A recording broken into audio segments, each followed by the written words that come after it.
All right, everyone, we're ready to start the facilitated discussion. I'm going to introduce Marcia Rood, our past president. Our past president. Not so fast. Go ahead. If I could have your attention, I know you're all settled in and everybody loves their chairs, and I'm no exception. But we're going to have a facilitated discussion, which is important for our next colloquium, which is going to be focused on the Olympic Games. And we're going to focus more on challenges, what are issues that we need to address as a region. There are many of them, and we didn't really cover those that well. It's not negative impacts, but it's like, what could we have done better? What challenges didn't we meet? What are now on our plate? Because it's a whole new reinvented region. It really is, many more people. So I'm going to urge you to come up here, because you can't look at the board too well, and you can't. Okay, why don't we move it back where they are? Well, I can't move them. All right. What I want to do is introduce Laura Stetson. May I have your attention? Laura is principal with MIG, planning consulting firm. Laura is known, among other things, for being an expert facilitator with community groups. The board is moving back there. Vote with your feet.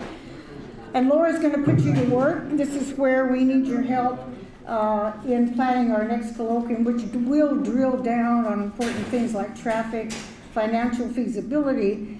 What do we do with equity?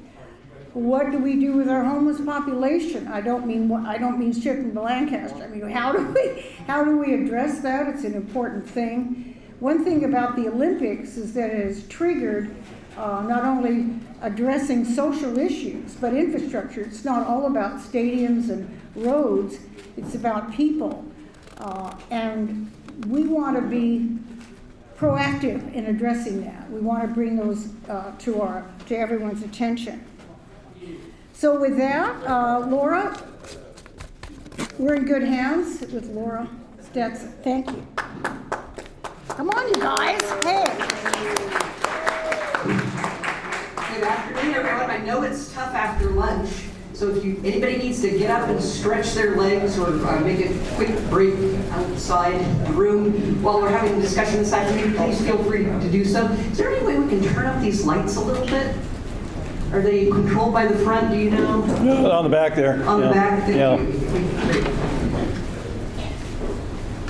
I was actually around the 1984 Olympics, and I was trying to remember what events I had gone to. I said to my husband, he wasn't my husband at the time, I remember going to wrestling just because it was so bizarre. I never really thought about it before. He said, we went to the baseball games. Don't you remember at Dodger Stadium? I remember. And then I was cleaning house because we were moving, and I found my 1984 baseball Olympic pin. So proof indeed that I had gone there. So Art has this wonderful, beautiful tie from the Olympics. I've got my 1984 baseball pin. And I think that was actually the first year that they had done baseball for the Olympics. Can any Olympic historians tell me that that's not incorrect? It was a demonstration sport. It was. Tennis sport was a demonstration sport. Great. Okay, so not real. Kind of like the way the Angels play baseball. To get ready for today, because I know that we've got a lot of people in the room who are probably sports geeks or Olympics geeks, I thought, let's not do Olympics trivia. Let's kind of dig back into time and try to understand what the first Olympics were like before, when the Greeks did them, when they actually had the marathon and ran. And I was doing a little bit of reading, and I found something that was a little bit of a funny arc, is that some of you may have heard of the first Olympics. All men, of course, they competed in the nude. Did anybody know that some of the first Olympics? Oh, everybody's nodding their head. It also said that married women were not allowed to go and face execution if they would go watch those Olympics. I thought that was an interesting tie to that as well. And so we've progressed quite a bit since then. And then to look at the difference between the 32 and the 84 Olympics and the legacy that's created. It's interesting to see how the Olympics evolve over time, how the events change. Baseball was a demonstration sport. things come and go. I think softball came out for a while, but in 32, you had heard that there was a competition for things like art and literature and architecture. Last year that they did that. There were a couple of other last things that were sports, or at least awarded medals in the 32 Olympics, one of which was rope climbing. That's the last year that they did rope climbing, because they got to the end of the rope on that one end. And another one that was curious to me was something called club tossing. I thought, is that Scottish? Is it like caber tossing? And I was reading a little bit about it, and they said, no, you have this club and you put ribbons on the end and you wave it around. I thought, all right. They brought it back in 1984, but they called it rhythm gymnastics. You throw in a hoop, you throw in a ball. So there are all kinds of arcs among all of these Olympics. But what we want to get out of the discussion today are some of the key questions that Marcia raised, and some I think that Mark raised in his presentation also. And I was particularly struck by something that Rick said. He said, what type of Olympics do we want these to be? What will these Olympics be? There was a question raised about what will be the legacy of these Olympics. But there are also the question of what do we want to avoid? What are the mistakes that have been made prior that we can learn from and correct for the 28 Olympics? What are the good things that happen that can be perpetuated as we go through it? I had a chance, Jeremy, where are you today? He's in back. Jeremy Klopp works for a traffic engineering firm that's doing some work on making sure that the traffic is managed well during the Olympics. And when I'm thinking back to 84, that yes, we were scared not to drive, and we could all get around pretty well. There wasn't that much traffic during the 84 Olympics. And the air was really clean, too. You know, it takes an Olympics or it takes a COVID epidemic to make sure that we clear up air quality in Southern California. So hopefully the good conditions that we have today for the air quality will also be something that perpetuates, and we won't even have to worry about it in 28 because the air will continue to stay at a good level. So those are the questions that we have posed, and Marcia's going to be taking down notes. I'm going to write down like that, or you're going to write on the board? Oh, I'm not going to do that stuff. You're not going to do that stuff? She chickened out. If anybody wants to help out.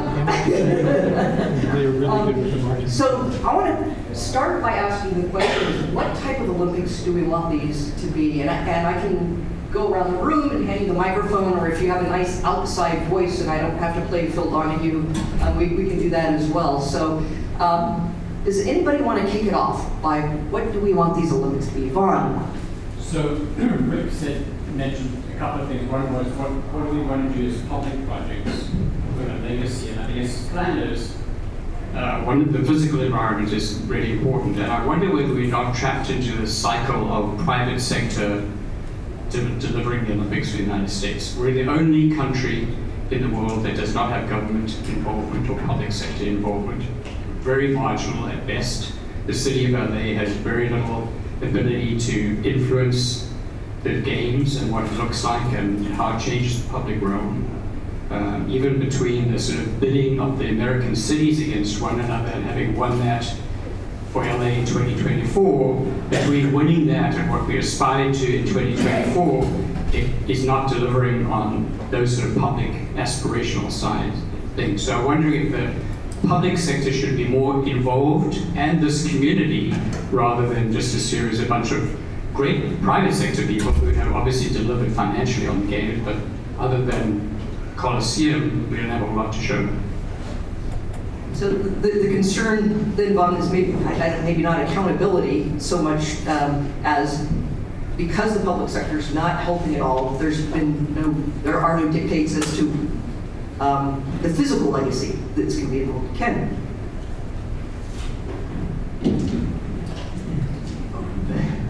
Thanks. Hi, Ken Bernstein. I'm with LA City Planning. Wanted to jump in on Vaughn's point, and I oversee the Urban Design Studio for City Planning and the Historic Preservation Office, the Office of Historic Resources. I love what was said about all the individuals who have Olympic memories and that is a driving force in the successive games. I thought that was a great point David and others made. I was a security guard at Poly Pavilion for the gymnastics competition. I wore a blue beret and a paramilitary uniform. So there were photos of this in 1984. But it was wonderful to be at the Olympics, experiencing that, meeting the athletes, and that's for me a lasting memory. And again, drives my own interest in this topic and moving forward what 28 can be. But, I would really second what was said in Rick's real wonderful framing of kind of placemaking opportunities as a legacy of the games. And, we have seen that to some degree in 32 and 84. There was placemaking in many ways, but it was more ephemeral, certainly in 84, with the graphic package disappearing after the game. So how do we organize ourselves in the public sector and with supported voices in the private sector to really take advantage of the Olympic opportunity as a focusing mechanism? It's a low build or no build games with respect to venues, but that doesn't mean that we can't use the Olympic opportunity for to connect the venues in public space, to create gathering places for the games that will endure in communities beyond 2028, to deal with trees and shading. We have an Olympic legacy from 32 of palm line boulevards in many areas that were visual markers but didn't provide shade. We can replicate that in 28 in a way that provides cooling and benefits for communities and address some of the no Olympics voices by bringing benefits into communities. Unfortunately, we don't have a lot of time left to do that, and we got sidetracked by the pandemic, and we have the housing and homelessness crisis that is really front of mind for everyone. But we do need to see more, I think, concerted attention to these placemaking opportunities. Thanks, Ken, and I neglected to say, please introduce yourself. Ken did, and Fawn, I think you did as well. And what your background is. Actually, if you want to also share an Olympic moment as part of your discussion. Hi, I'm Stuart Chesler. I'm with the Service Development Department in LA Metro. I want to let you know that the public sector is heavily involved with the transportation aspect of planning for the Olympics. And also, I'm concerned about being overly concerned about security and having it overtake our ability to enjoy the Olympics and be able to access the different venues in a nice, clean, friendly, easy manner. I don't want us to be obsessed on it. Yeah, I work with Stuart. My name is Wayne Wassell. The one thing that hasn't been mentioned yet is that this is going to be a car-free Olympics. So getting to and from the venues, you'll have to use some sort of transportation, whether we hope our bus and rail system, and it could be other things like bikes and whatever other way you want to do is walk there. We talked about connecting neighborhoods and having that shared experience, and transportation is one of those things that we hope into the future that people start to use as a society, rather than just 1 to 3% of the population. Thanks, Wayne. We'll come back here for just a sec. I just want to touch on Stuart's raising the question about security and not making this almost a police state Olympics. Let's make it fun and figure out ways to make sure people can enjoy it. But thank you for bringing up the point that in order to get people out of cars, you need to make sure that those options are easy available and again get people to where they're going to be. And it sounds like Metro has been actively looking at the fact that this is going to support the Olympics. So that's important. I'm Marco Anderson. I work for a small planning agency downtown. And, the two things that are just, I was struck earlier by one idea is that the boosterism, the negative impacts of boosterism seem to come from focusing on mega projects and at the detriment of other things. And I think one way to ensure equity is to make sure that small-scale interventions are done on a much wider basis with money, and attribute it to the Olympics. Make sure that people know this is a 2028 project brought to you by Metro. And I think the other thing that Stuart really made me think about was public spaces where people can view the Olympics also, because tickets are probably going to be very expensive. and hard to get. And you know, in other countries when they have major events, like Wimbledon has a giant screen outside and a lawn where people picnic and watch the games. And other places have civic places where they put up these large screens so everybody can enjoy the event. And I think if we can plan ahead for that and also create the other architecture of the Olympics, the really public architecture. Yes, coming over this way, I have a very fond memory from the Beijing Olympics. I was up doing some work in Redwood City, and they had a beautiful public square up there with a giant screen TV, and to see the opening ceremonies on something other than a little television in my house was just fantastic. So that's a great point, Marco, to make sure that as many people as possible can experience the Olympics and not have to buy a ticket, whether or not they're giving them away.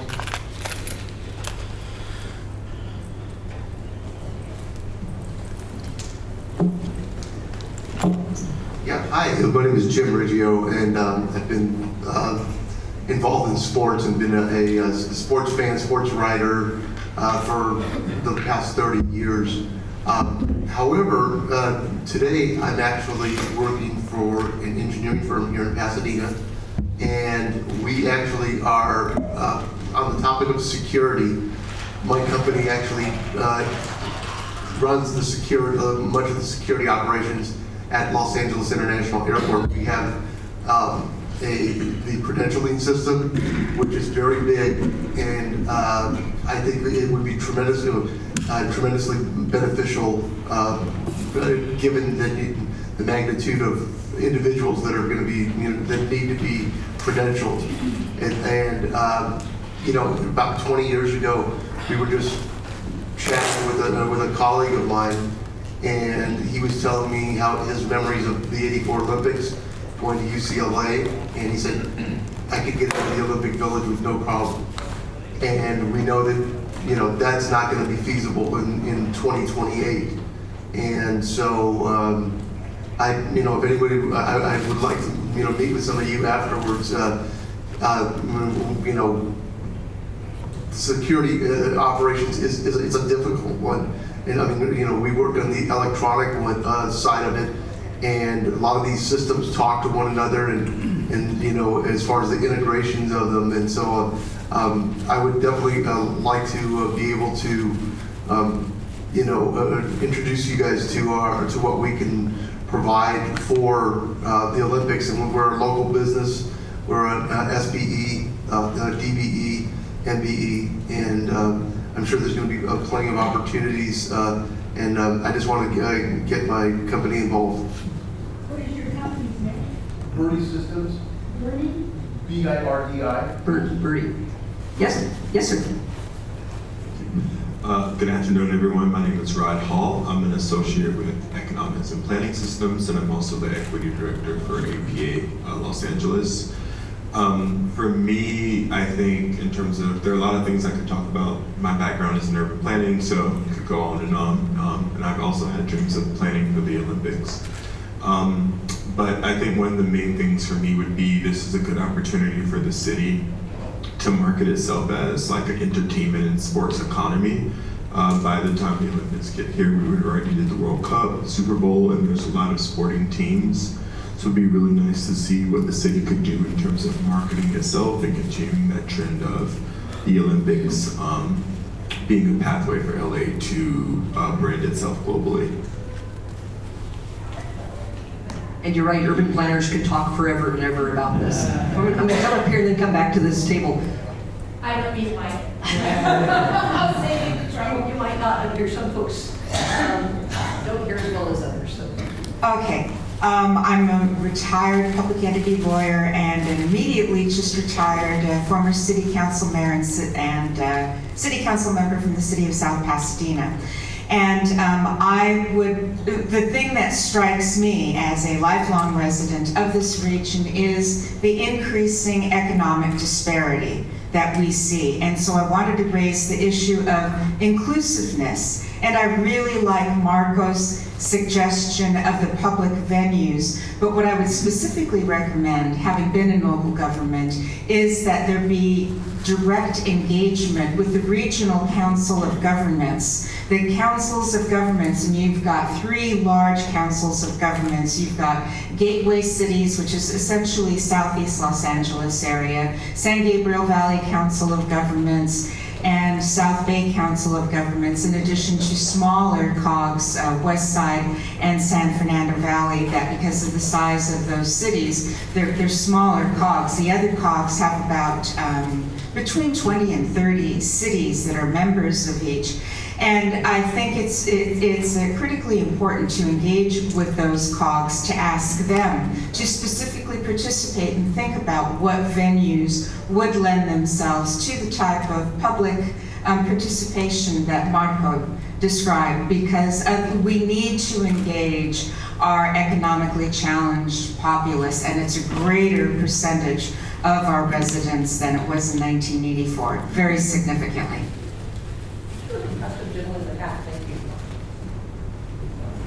Yes, my name is Sergio Valdez. I'm retired LA City DOT employee. One of the things I always think is that the Olympics in '84 were sort of spread out all over the LA region, and these are going to be basically mostly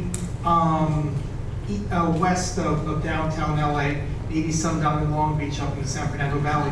And when we had the Super Bowl a couple of years ago, we had the Super Bowl experience over at the convention center. And I was always thinking that maybe a good thing to have is that for people who may not be on the west side or have difficulty getting to downtown because of all the traffic that will be there, and honestly the lack of public transit to be able to get there, that it would be great if we had some sort of an Olympic experience for people who maybe could not afford to get the tickets to actually show up to the events, but can show up and see some of the things, some events that they have, like they had at the Super Bowl experience different little things that children and kids and families could go, and it was much more reasonably priced. Of course, most people can't go to the Super Bowl, they can't afford it. But I have a feeling that the Olympics are going to be almost the same. In '84, I did go to some events, I was here, but back then the tickets were really not that expensive or that hard to get. And I have a feeling this time it's not going to be 1984. So I think it would be good to give an alternative to people who live east of downtown and maybe east of the area, to give them a chance to experience the Olympics, even if they won't actually be able to go to any of the events.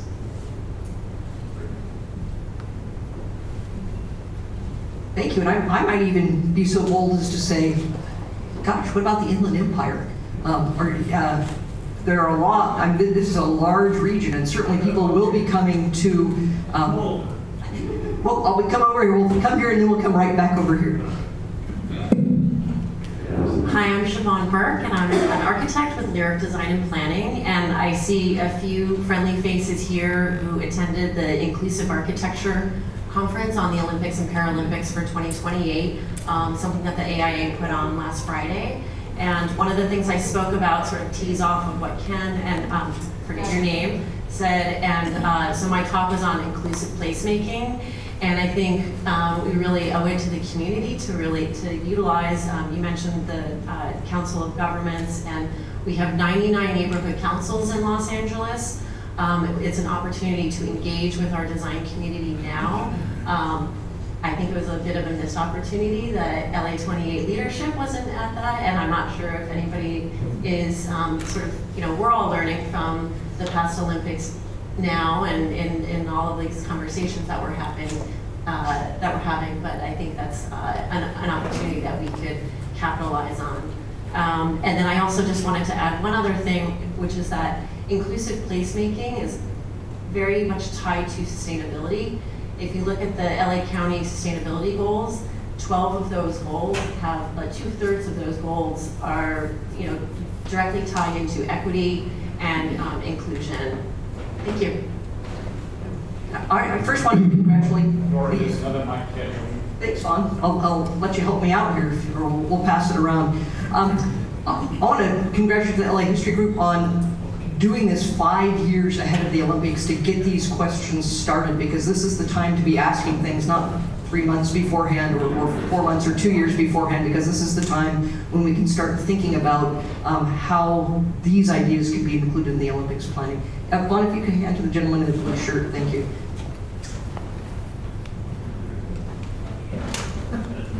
Want to move over?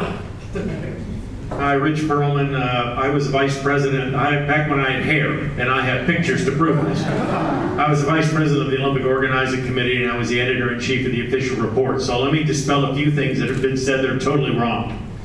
First of all, there will be in excess of 10 million tickets available. 10 million. And a bunch of them will be at very low prices, and I can tell you what sport they're going to be in. They're going to be in football. There's a lot of football games, and I can tell you that despite the 3252 group at LAFC, the turnout for Tunisia, Poland is not going to be the same. Cameroon, Indonesia, not going to be the same. That's where we sold. That's the reason that we have the World Cup coming in 2026, because the 1994 World Cup came because the attendance at the 1984 Olympic football tournament blew FIFA's mind.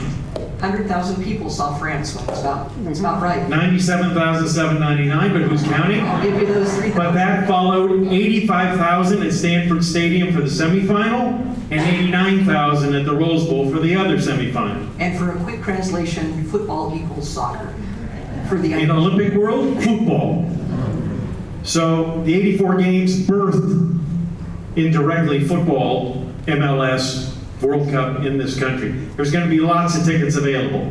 There will be lots of places where you're going to be able to go, because road events have expanded dramatically.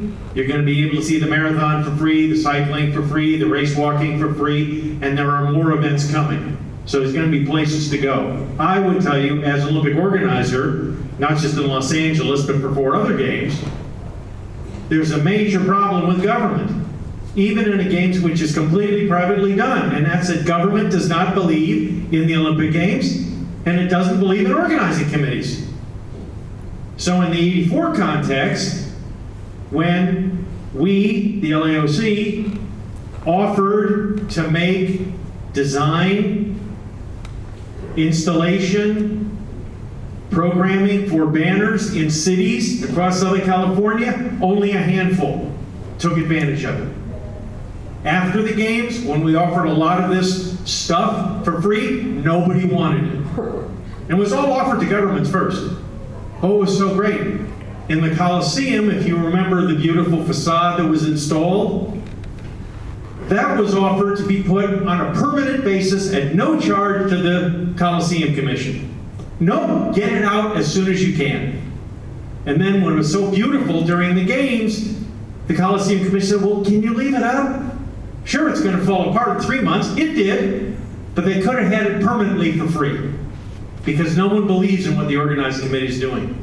And this happens in games after games after games. The one recent games in the United States where this did not happen, and they are benefiting from this today, is in Salt Lake City, which is getting ready to host another Winter Games, either 2030 or 2034, depending on how it turns out. Organizing committees go through an enormous effort to make the games as good as possible for the patrons, for the athletes, for the people who are here as spectators, because they do need to sell tickets. But governments don't believe in them. They're private sector, they have nothing to say. I think this is an enormous mistake. It was an enormous mistake in 84, and I hope that all these governments of all these different places, if the organizing committee in 28, and I'm not related to them, I'm too old, they'll have a lot to say. And the city of Los Angeles has demanded more from the LA 28 organizing committee than 32 or 84 ever dreamed about in terms of their community requirements. So I think there's not very much information out there. Part of that is LA 28's fault. Part of that, I think, is at the foot of the city. But the organizing committee is going to do a lot of work, and I think governments are in a position to take advantage of that. And it's free. because the organizing committee is going to do that work anyway. So I'll sit down and let someone else get on the soapbox. But, and I think the point that a lot of folks are bringing up is that there are opportunities for partnerships, and if the cities can see that those partnerships are there, start taking advantage of them. Oscar, and then we'll pass it back up this way.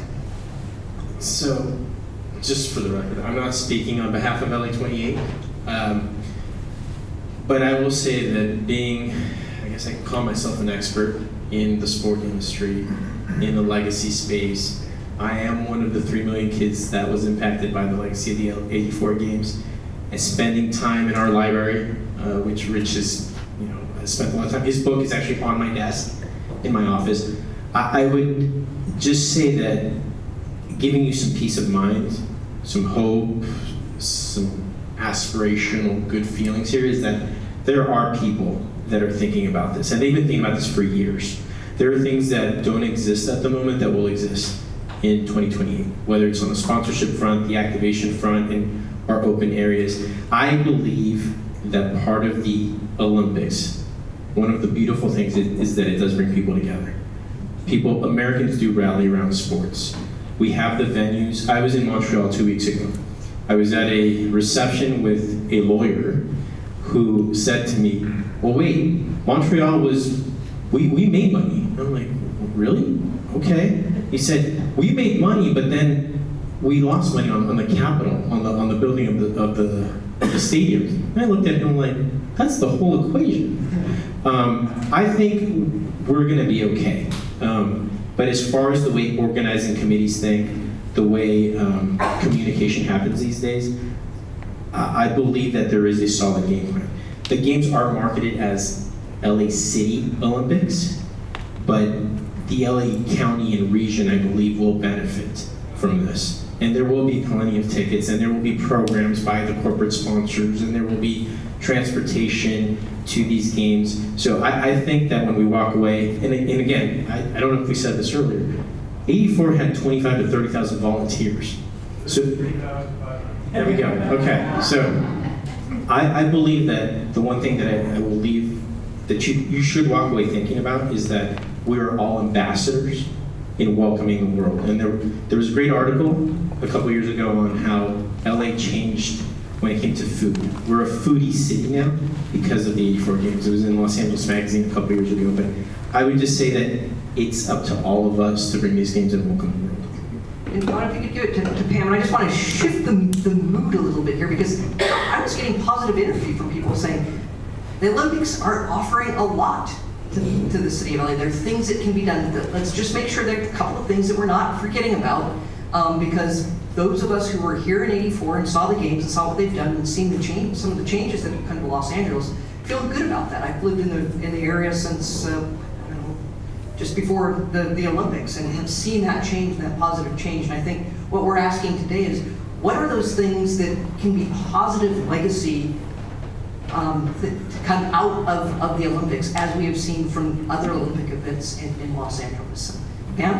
Hi there. I'm Pam O'Connor. I'm another former recovering elected official. But one thing, I think Rick put on the slide, I think it was this slide, showed that the housing need in Los Angeles. And cities and COGs need to step up. We still have 3 or 4 years. Cities in our region say, there are some cities say we're built out. Nobody is built out. And cities can expedite housing, because we are going to have to deal with our homeless folks and get the housing, and not just the temporary housing, but the permanent housing built. So that's some of the things that cities can do. Stop putting up the barriers and obstacles. And there's lots of room in historic districts, as you well know, where you can put additional housing still and still retain the integrity. So I'm not picking on LA, it's just like over here. Right, we're doing it. And there's other cities. We did 300 ADUs. Right. Yeah, and other cities need to step up to that example and follow course. So again, cities, stop putting up those barriers and obstacles. There's 3 years. You can expedite housing. That will help everyone, and it will help us succeed as we put on the Olympics. Great. Vaughn, you didn't know you were going to get your exercise today, did you, coming in here? Just one quick thing while we're passing the mic around here. I was struck by the story this morning of, I think it was the Argentines who went to go chase down Marlene Dietrich, and I kept thinking, boy, she probably could have run for Germany and won a couple of races if she could outrun three or four guys on some film set. I'm Dave Lumian. Among other things, I'm president of the American Canoe Association. We're the national governing body for the sport of kayaking and canoeing, which we have 14 events in the Olympics. And our big challenge right now, one of our challenges connected with Los Angeles 28 is the lack of a slalom course in the region. The closest slalom course is in Oklahoma City. So I'm hoping there's a smart planner here that could figure out a great way for us to build one. I know it's a no-build Olympics, but we need one here. So if anyone has a great idea, hope you'll come forward and help us put one together.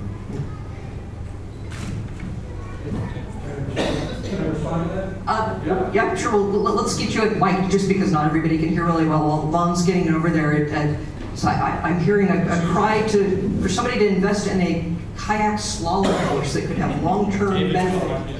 Okay, I don't speak for the organizing committee, but I understood going back a year or so that there were discussions going on with Paris, because Paris is using a venue that I'm told could be dismantled and brought here. And if Paris and Los Angeles shared the cost of the venue, that would make it practical. Doesn't mean it's going to happen, and I don't have any recent information, but that at least is an idea. And Dave, that's the great Inland Empire connection that you're looking for there, is to bring Paris into the Olympics. You mean P-E-R-R-I-S or P-A-R-I-S?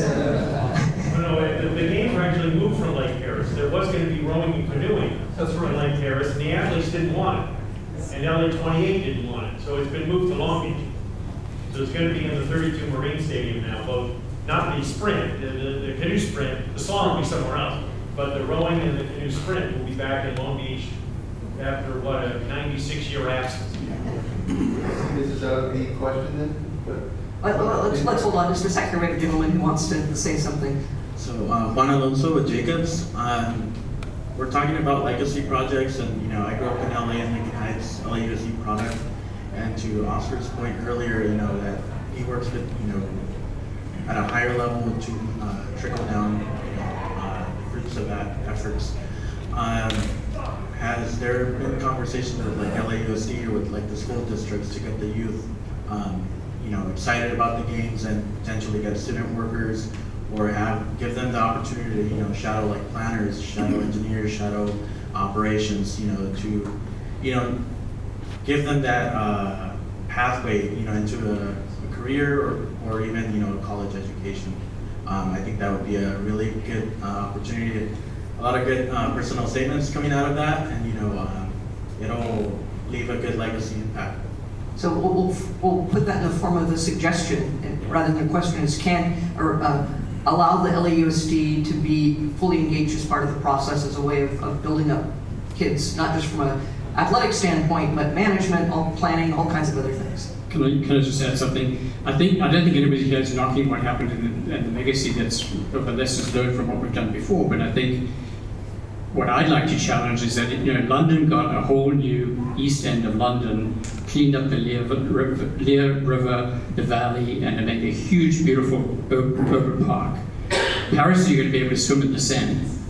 And I think that's the legacy value that I think that Rick was sort of begging us to kind of question. What do we get that is of that caliber of legacy? All the other beautiful things that we do get, that we make money and that there are social programs and that there's an ongoing legacy that continues the 84 legacy all the way through. Nobody's questioning, I don't think, but I think the public side of it, that maybe it's a dysfunction of the government that we have, and that's the challenge, is how do we get them to be more responsive to private sector to make those things happen.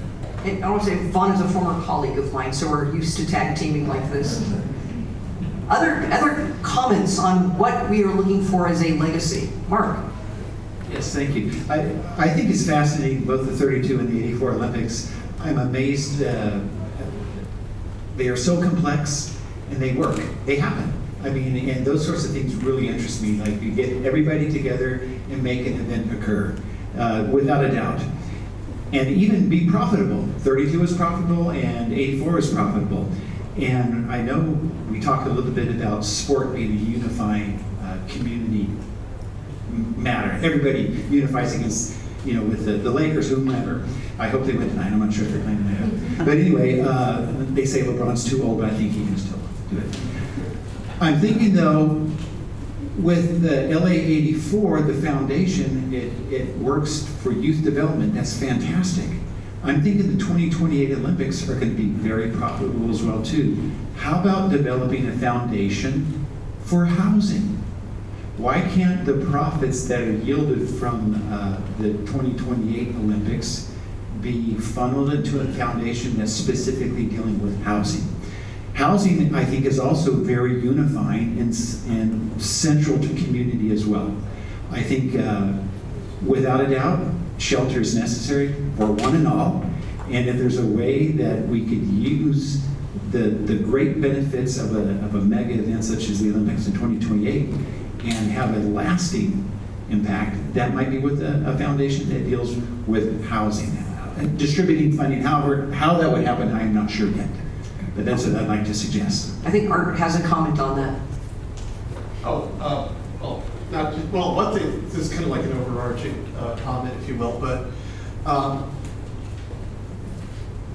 I think one of the legacies, or indirect legacies of the 84 games was really by necessity, the necessity to be creative and to be innovative on how they operated, how they implemented the games, if you will. And from that, we got, we talked about transportation a little bit.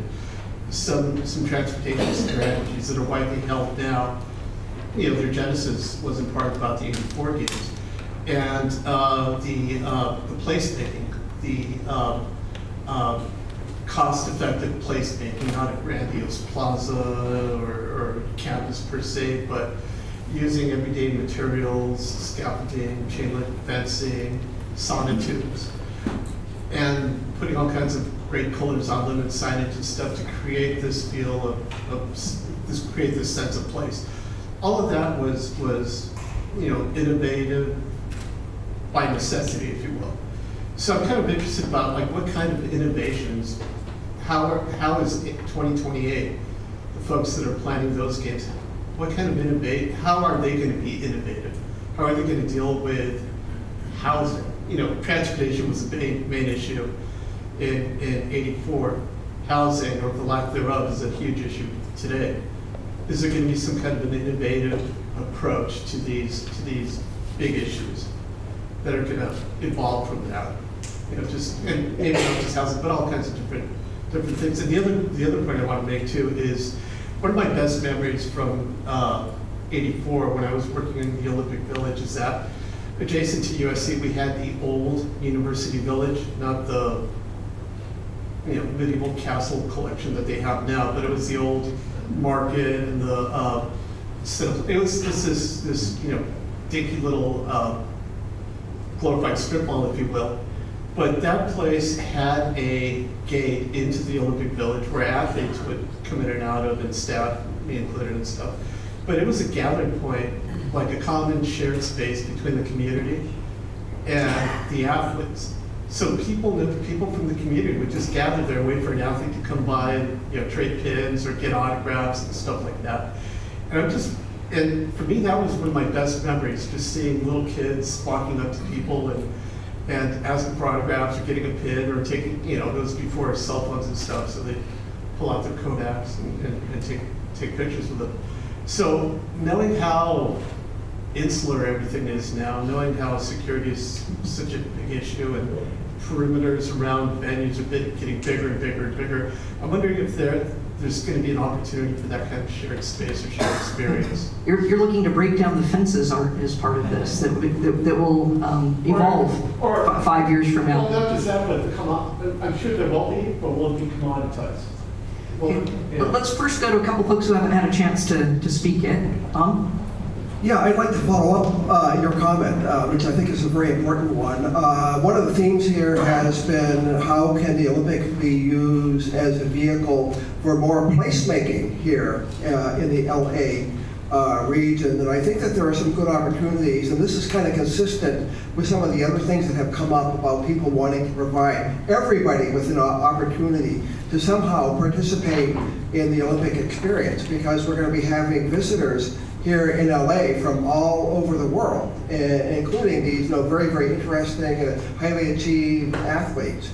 Let's find some public places where there can be mingling, where locals and the visitors can meet and they can kind of celebrate being part of the Olympics. And as a planner, I can't help myself. I'm envisioning that what we need to do is create some maps. First of all, show the locations of all the venues, and then using colors or something, indicate the total numbers of people that are going to be frequenting those venues. Also map out, well, where are the Olympians going to be staying? Where are all of our visitors going to be staying? What are the transportation routes? And using that kind of analysis, identify, well, what are those public spaces between these events or close to these events that might provide a very nice nexus for this kind of mingling. And then with the creative part, using graphics, pop-ups, other inexpensive measures, how can we treat these chunks of the public realm in a way that will make them focal points for people to gather and again celebrate being part of the Olympics.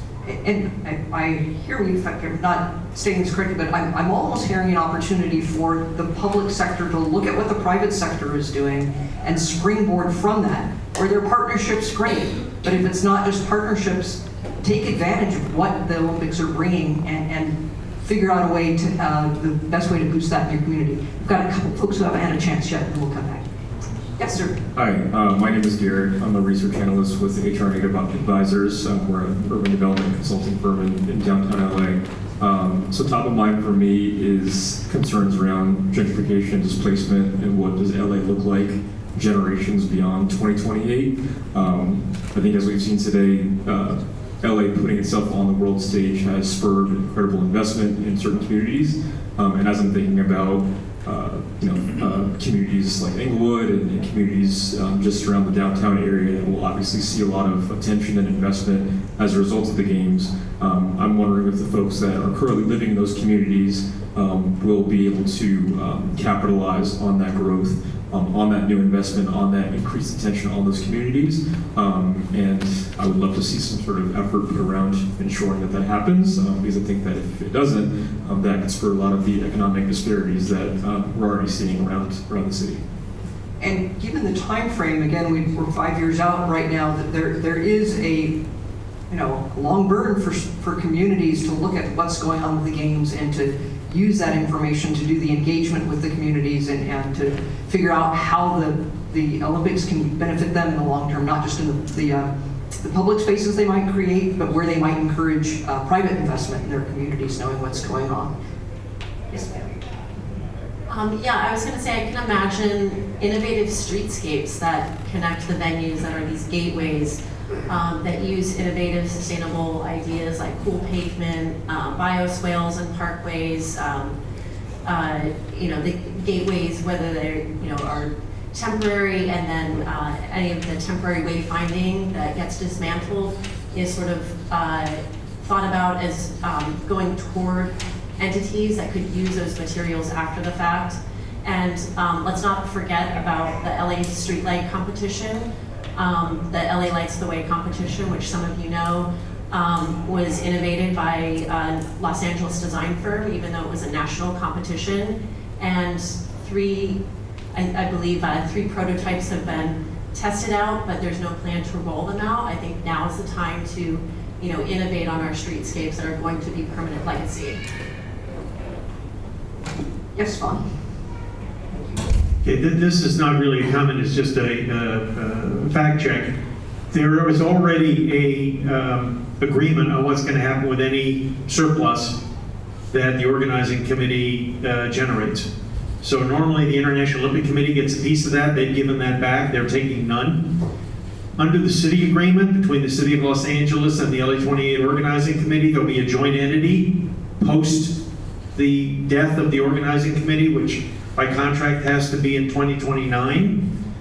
There's a joint entity set up between the remaining corpus of the organizing committee and some section of the City of Los Angeles government, and that joint entity will receive those funds. So that's already done. That's going to happen. But the question of what it gets used for and how it gets used, now you got a 5-year head start to try and make that happen, and that's going to be a political discussion. So that can start now. But the entity is going to happen by contract. Bob, while you're passing it, I want to plant a little seed. I think there have been 2 folks who said they work for economics firms here, and who was it mentioned this morning in the presentation, the fact that the Coliseum was built, I can get this right, built by private entity on public land and had a 10-year lease? It was a lease back. Is that considered one of the first public-private partnership projects?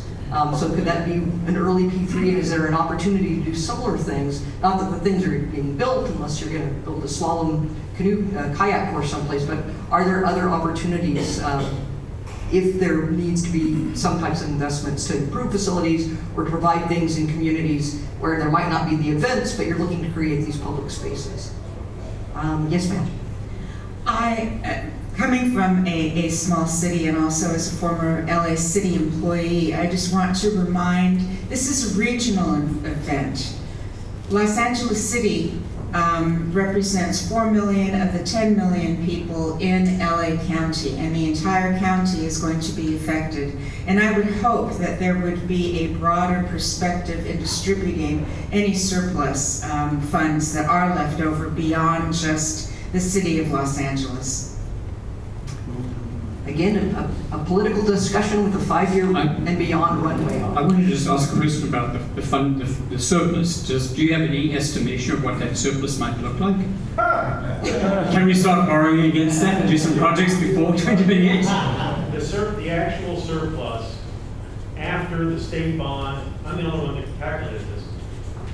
After the state bond was repaid in 1933, there was a cash surplus of $196,000 in $1933, and it was given to the city and county as a gift.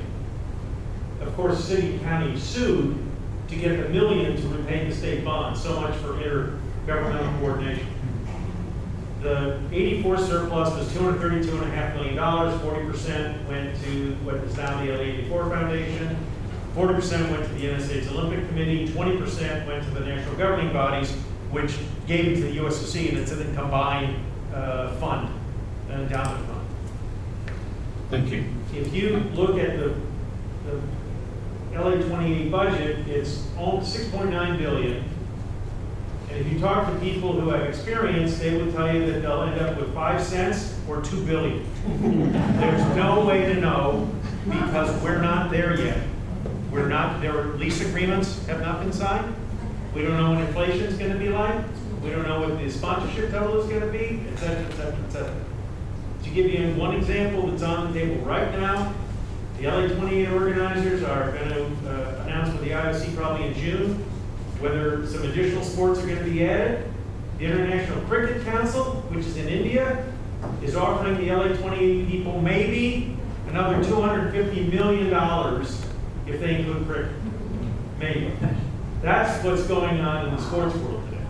And there is a limit on how many events that you can have at each Olympics. So one giveth and one taketh away. So if all of you are crickets fans, you know how to lobby. I 3 or 4 years ago, my son was, he's an athlete, he was doing some training, and there was a group of people on the track training to do jump rope sprints, which they were trying to get into the Olympics.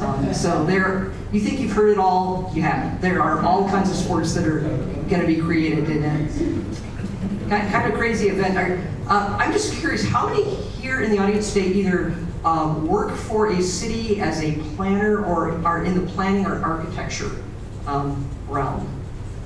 Which I guess is not unexpected given that this is LA planning history, but I think a lot of you have a lot of good ideas to offer about how how the Olympics can help influence positively the physical landscapes where we live. And I think that's part of the legacy that we're talking about. It's great to have the programs, the sports programs, that build up kids in all aspects of their life. But looking at the physical legacy, a lot of you have mentioned it. So just if there are a couple other comments on that.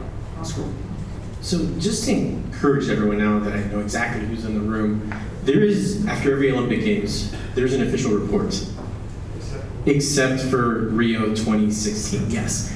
But there is an official report for every game. Rich is going to fact check me on everything I say. We have at the LA4 Foundation at our campus, we have a full functioning library. The majority of it has been digitized. If you go online, we have a very, very large collection, including the official reports for all the games. The torches we're missing, I think we're missing 5. But there is an official report. How many pages is the 84? It's 1,584. It's massive. 2 volumes. I've taken a look at some of the official reports, including the one from the 36 Nazi Games. Not every great Olympic Games had a great official report. Not every great official report had great games. But I would encourage all of you, as we move forward, to pause and maybe reflect and take a look at what we have online, or make an appointment with one of our librarians to understand the magnitude of the games. And what it is, because working in the sport industry, when you have 30,000 plus volunteers, dealing with sponsors, trying to do the math, the ticketing, the merchandise sales, the transportation, the security, television, all of these things, there's some things that don't exist. And again, I am not speaking for the 28 group. But I think as you move forward as elected officials or influential leaders, I think you do need to understand what it is. But I think at the end of the day, the games will bring people together, because this thing has been pulling us apart. And so there will be stories. I've heard stories where people met their spouses at the games. They found new careers. Their children were inspired. I think, knock on wood, my child, who will be born here this year, will be the same age I was in '84. Wow. So I would just encourage all of you, as you're convening and getting together, is just pause and maybe take a look at this and see the information that's out there for the reports. Other comments on physical legacy that we're looking for as part of the Olympic Games? How about transportation legacies? I know we've got a couple of transportation experts in here today. What are we looking for? Jeremy, I'm not going to put you on the spot. You're not putting me on the spot, but you are putting me on the spot. Jeremy Kopp, I work at Fair and Pierce, transportation consultants, downtown LA. The games will be an opportunity for so many people to take transit that have never taken transit before in our region. And a very small percentage of the region regularly use one of the largest transportation systems in the country and have opinions about it that are not informed by their experience. They're informed by many other things. So one of the hopes I have for the games is that the customer experience, the traveler experience, the joy you get going to an LAFC game on Metro on a night like tonight, or the wonderful things that have happened in our transportation system, that we are not viewed by the world as the car culture that it's so easy to paint LA as, whether you're the New York Times or other news outlets, that people will start to see the thriving and rich transit culture that exists here. And so many people across the world expect that from a successful world city and don't have that expectation here. So I'm hopeful that the communications programs around transportation in the games really center that experience of the transit rider and all forms of getting to the transit system, and the regional service providers, all the munis in the region, not just LA Metro, but all of the partners. And so I think the stories we tell after the games, the system is very different than it was in '84. And if you read the after report, the transportation report, there were a lot of very successful TDM strategies and ways to get people to alter their behavior. Those techniques and available tools are so different now. My expectations are much greater now for our ability to shift attitudes, patterns, and choices And that's going to take a lot of coordination among a lot of different cities. So I'm hopeful for those conversations and I'm looking forward to that. But that experience of the system, it will be new, and we have steps toward that. And communicating around that, I'm really hopeful. Marco, then why don't you have your hand up back there? So like I mentioned earlier, I think low-tech solutions would be really important, and one that isn't necessarily totally low-tech would be bus-only lanes. I think they did temporary bus-only lanes for the '84 Olympics. I'm not sure if I read that, but they're very contentious. But getting keeping the conversation going and getting them in place before and keeping them after. And then the other one that just occurred to me is mobility as a service is the concept of using apps to get information and to be able to pay for rides across multiple platforms. So we just finished a study on that, and in our region, there's a lack of a unifying actor. SCAG is not an operations agency, but there's distrust among operators, but being able to create a private public entity that does this because it's in digital space, this would be kind of a good focus. And again, it has TDM implications that you could push notifications and things like that. So just being able to provide that unifying force and funding would be great too. I like the hoops and vision of getting us out of our cars and really taking advantage of how many of you have taken train in the last week? Could be more. It's a great train system. It works well. David, do you have a comment? I was just going to make a comment. One of the things we did in '84 for transportation was to encourage all large employers in the region to go on flex time, which at that time meant 7 a.m. to 3 p.m. instead of 9 to 5, which meant that since most of our events took place 5 p.m. or later for the television, that got people home in time to watch the games if they wanted to do so, or at least took them off the freeways at the time they would normally be there, more specifically when people were driving to events. I would imagine, though, the 2028 version of that is to encourage those same large employers to go to remote work to the maximum extent possible for 2 weeks. It seems to me that would take a heck of a lot more cars off the freeway than we did percentage-wise in '84 without compromising those corporations. So this is my personal thought. I don't have any inside information. Other thoughts on transit? Yes, ma'am. Or just mobility in general?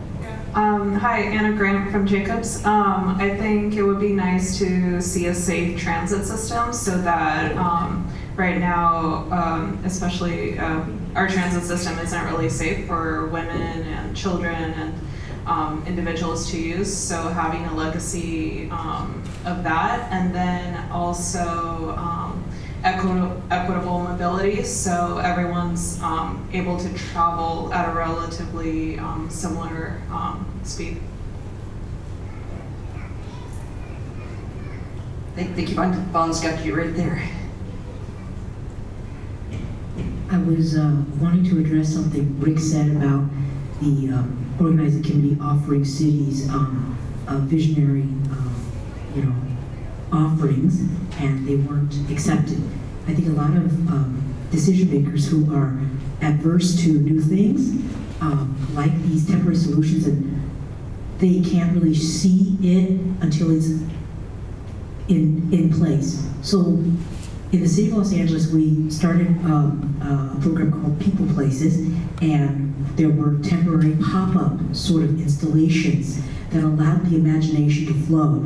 So when a person sees these, they're very adverse to something permanent. It's like getting married versus getting engaged. They get that cold feet on that marriage thing. They think, oh my gosh, you're gonna cement my feet, and I'm done for.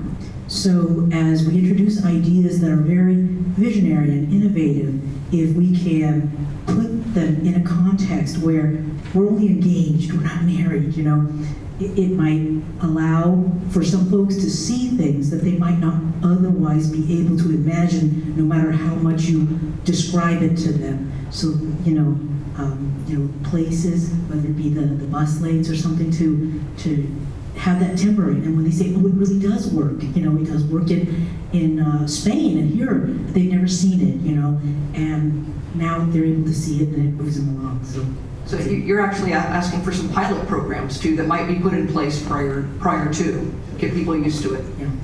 Vaughn, we're going to go over here, and Art will come back to you and probably let you close out.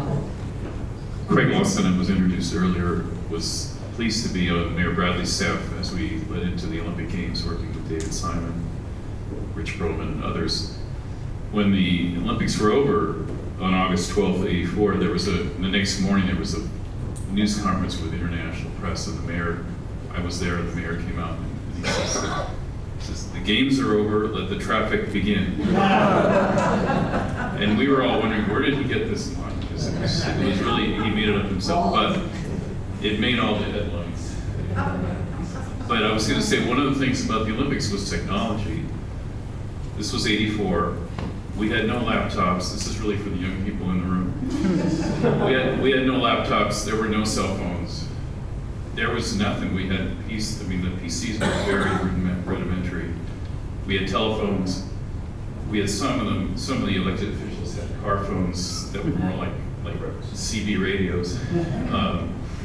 The technology wasn't there, but AT&T had put in an experimental system they called email. None of us had email. We had one terminal in the mayor's office that we had to share, and email was kind of like sending a text message. Essentially, there were no graphics. It was just you could send a message, you could get a response. It was testing. AT&T was testing this. There was only about 50 terminals around the whole city. Most of them were at the Olympic headquarters. And so here we are. We're kind of getting used to this email system. And the day after the Olympics ended, they came and scooped the whole thing up and took it away. We didn't have any time to archive any of the messages because nobody knew this was going to happen. We didn't even know how to archive them. There was no methodology for that. But it brings up a point that, as we head into the next Olympics, there is so much technology now. There's things that can be tested out that have never been tried before. And I hope that they take advantage of that by doing things on an experimental basis that we can later use, as part of our everyday lives. So it's something to think about. Let's see, I want to be mindful of time because the Huntington would like us out here at 2. Ken, did you want a closing statement? And then Just replying to Craig's point on technology. There's, I think, some interesting conversations starting to have. Well, what are the technologies that LA, as a cutting-edge city in technology, wants to showcase for 2028? What can we be on the leading edge of that could be demonstrated in 28? One of the conversations that's happening is around the topic of aerial mobility, which is complex topic in terms of what that means. And I know we're talking about vehicles that could be for passenger use, could be to move cargo or goods. I think LA 28 is not so interested in having that near their venues because of security considerations and restricted airspace. But are there opportunities to showcase, as we think about mobility in 3 dimensions rather than 2, you're thinking about it above as well as on the ground, how could we showcase that in Los Angeles to meet some of our policy priorities, around equity, or to showcase communities that might not be as accessible, even if it's not going to be used to necessarily transport passengers to venues. That's just one example. There may be others. Where would technology go for 28? Could transport them to our shuttles. Sam, I'm going to let Art speak, and I don't know if you want to go ahead and close it out, Art? I'm going to hand it off to Mark to close out, but the point I want to make is, transportation, I think mobility planning is about giving people choice. And they figure out what's most convenient for them. That, but when I showed that slide of Dodger Stadium and the Forum and Angel Stadium surrounded by parking, when they were built, they were designed primarily, exclusively, I would say, for automobile access. And the paradigm shifted completely to the point that I remember when Staples Center opened in 1999, on opening night, Bruce Springsteen concert, I think I was in a committee with you, Alan Rifkin, on traffic operations. I was representing Metro at the time. I was with Metro. But opening night, all transit ceased to operate, bus, and we only had the blue line, and the red line, I guess. But everything shut down at around 11 o'clock. Complete shut down. And the concert, the Springsteen concert, ran late on opening night. And people were stranded at the Pico station. We were thinking, okay, people are just going to drive. People are going to drive. People are going to drive. And turns out that people figured it out on their own. There was no marketing. There was no publicity. There was nothing saying take transit. It's easy. People from the west side of Vermont figured it out.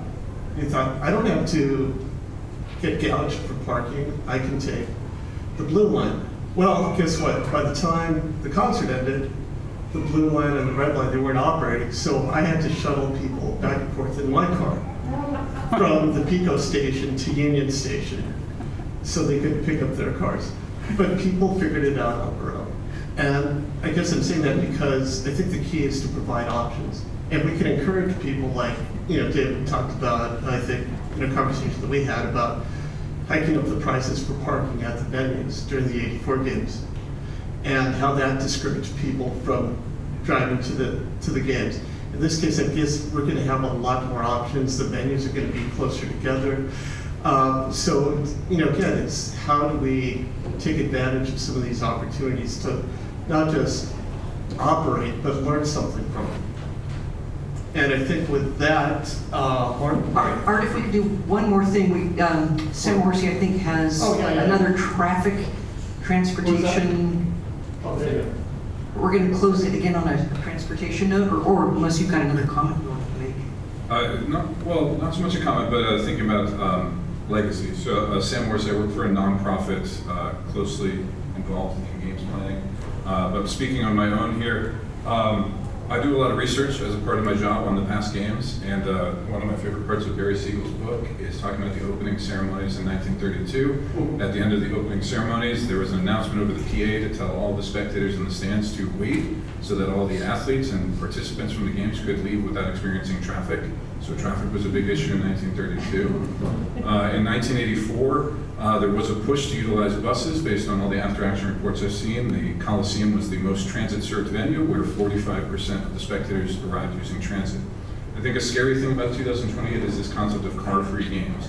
I don't think anybody in Los Angeles has seen a 100% car-free games. Dodger Stadium Express is a great way to get to Dodger Stadium. It carries roughly 3 to 4% of spectators per game.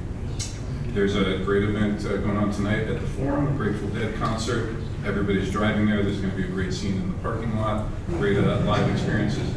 Everybody's driving. There's probably should be, but a lot of people are driving. Car-free games in 2028 is something that will be, if we can pull it off, will be the most tremendous legacy of event experience in Los Angeles ever, in my humble opinion.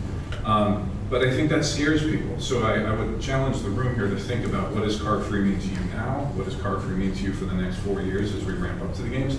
Because you're not just going to wake up on a morning in July of 2028 and decide, you know what, I'm not going to take my car to this event.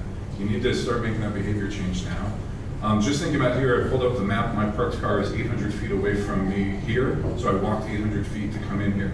And that was a great experience. I ran into Wayne, we had a nice conversation walking in.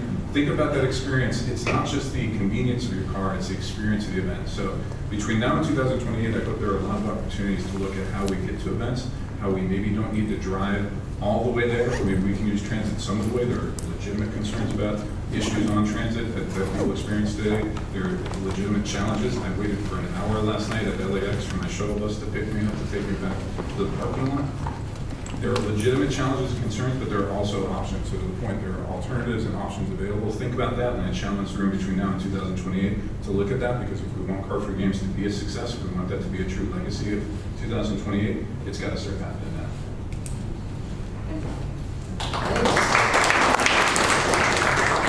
Thank you, everyone. We'll have Mark close it out, but I wanted to thank everyone for their really terrific comments and for coming this afternoon and thinking ahead, five years ahead.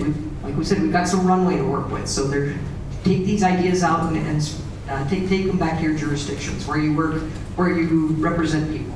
Mark? Thank you very much, Laura, and I want to thank everyone for attending today. I have a few closing observations. It seems to me that when I say we, the Olympic committees, they do a fantastic job of managing operations. We ensure that there's good circulation, good mobility, 32, 84, and I expect the exact same thing for the 2028 games. And we're also really good at using what we have. I mean, we did that in 32, and even more so in 84. I'm even thinking for the 2028 games, how about the LA Aqueduct for kayaking? I know you're looking for something to slalom down, when the water's pouring down that thing, hey, why not? The other thing is, for transportation for 2028, I think there's some other incentives that we could do. We could raise gas prices way up. Because remember, there was a big gas crisis a while ago, and everyone was on Metro then. Everyone was taking the bus. We could also unplug all the Teslas, so no one's going to be driving around on those either. So there's all these other incentives that, use transit. So there's other things we can think about. The other thing that I really think is quite interesting, it's about a 10-year lead up to each game. About 10 years up to the 32 games, 10 years up to the 84 games. So that's 20 years. So all those folks involved that shows a real investment in Los Angeles to the point of like, everyone involved in the Olympics and their planning, they're like citizens of Los Angeles. So they should have a real vested interest in everything that happens in the city, not just the event, the 2 weeks, which is fantastic, but all that time thereafter. What we should have as a lasting legacy, built environment, and also programs, etc. 3 key words: partnerships. So yes, we do need to have partnerships. Governmental agencies oftentimes get a little hesitant about partnerships with the private sector because they have to consider the implications of their policies for their constituencies. That's an important factor to consider. But I think there can be discussions. Oftentimes those discussions happen not with staff, but amongst the electeds. So maybe that should be happening, and I'll bet you it is. The other thing, local space building, totally. I mean, if there's anything that we can do to further improve those connections that we have in those spaces that we're in all the time, great. We should continue working, and that could be a continuing legacy after the games. And then lastly, engagement. We have to have engagement. We have to, over the next 5 years, there needs to be massive community engagement throughout the county. It's not just the city of Los Angeles. It's right, it's the county of Los Angeles. All 88 cities and all the 120-odd unincorporated communities that make up the county as well. So those are some of my observations. I think there's a lot of good things that we talked about today. It's been fascinating. I want to thank everybody attending for sure. Some of the speakers, Marcia, Rick Cole, Ken Farsing, Barry Siegel, Art Cueto, David Simon, and Oscar Delgado. Thank you so much for all the speaking that you did today. Also, Laura Stetson for the fantastic facilitation. This is great. I love it. Love it, love it, love it. So much fun. Everybody's so engaged. I mean, gosh, it's already 2 o'clock and we have to leave, darn it. So anyway, and then also I'd like to thank specifically Aaron Chase. Aaron Chase works here at the Huntington and has been such an instrumental part, hi Aaron, of our organization. And as someone who does research myself, I know many other folks have worked with Aaron as well to dig through the archives of the Huntington, which are fantastic. So with that said, I'd like to thank, again, everyone for attending and look forward to anyone that may be interested in attending our future events. We'll try to make sure we get those broadcast properly. We'll use as many techniques that we can use, certainly social media, et cetera, and whatever new invention happens next week, we'll try to use that for broadcasting too. Hopefully we can get all of our presentations up on our website. We've been videotaping this as well too, so we will have it for posterity and a legacy as well. Again, thanks everyone. Enjoy the rest of the day. Make sure you go down in the gardens because there's a couple more hours you can mill around out there. They're beautiful too. Thank you.